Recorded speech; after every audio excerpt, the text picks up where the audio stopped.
Huli. Ang ganda nito. Tingnan mo. Wow, diba? Ang ilaw. Ang ganda. Kaya lang kasi meron siya dito sa gilid na ano. Pero ang ganda nito.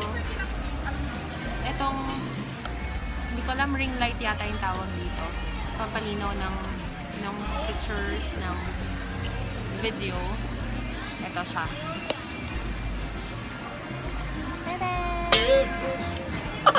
Pakabit mo lang siya dito. Kaya lang nagiging para siyang fish eye. Ayan. Tapos, on. Yeah. Worth 350 pesos. Sa Green Hills, 650 to. Pero nabili ko to sa Recto. Nagpunta kami ni Mama. Nag-LRT lang kami. Kaya. Tapos, sa lab, kumakain pa din. Ang ganda nito. Grabe. Sobrang, sa mga maghilig mag-selfie dyan, katulad ko, sobrang ganda nito. Ang ganda talaga.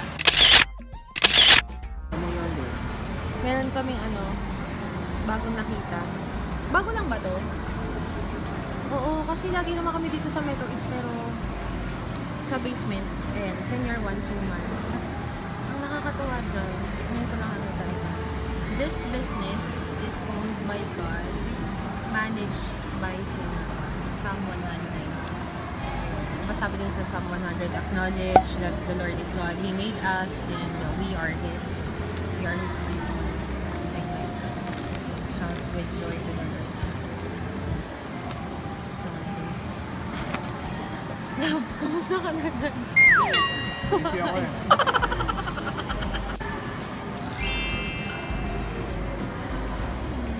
May ibon. Ayan, ano to? Suman with mangga. Psalm 100. A Psalm of Thanksgiving. Good job, Senior 1. Ganun naman talaga dapat. Lahat naman talaga kay Lord. Kahit ano pa yan, business, even our own finances, hala lang natin sa atin yung pera, pero kanya talaga yun. Asan na yung kutsara ko? Tapos na yung ice cream mo? Opo. Ay, ang sarap. Masarap na mangga kasi maasim-asim. Hala, wala tayong inumin.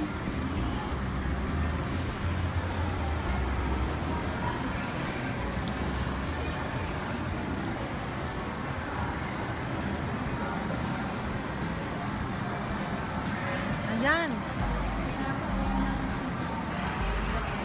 Ako nasasarapan kasi mahilig nga ako sa suman. Gusto ko din yung suman na ano, yung suman na piniprito. Para sa akin, hindi siya worth ng 69 pesos. 69 pesos to. Pero maliit lang sa ganyan. Ganyan. Bili na tayo ng suman yung gano'n eh. Saka natin kainin. Ay, bukas. Tipolo tayo diba?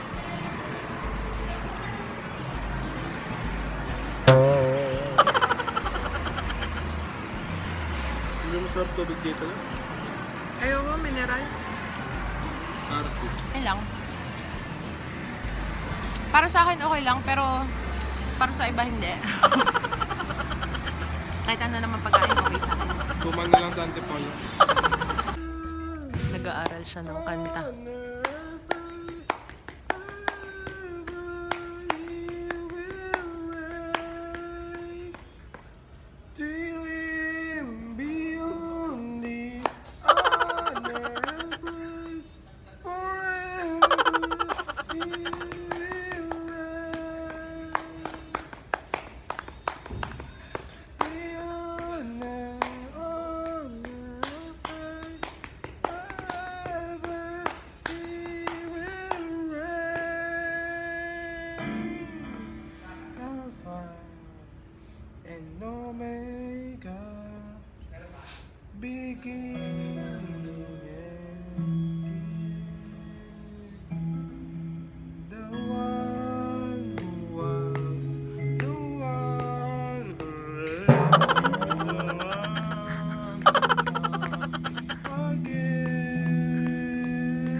Akong nakita.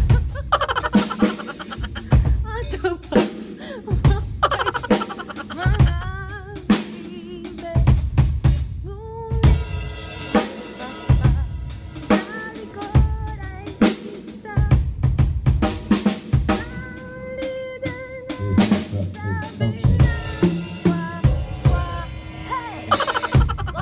For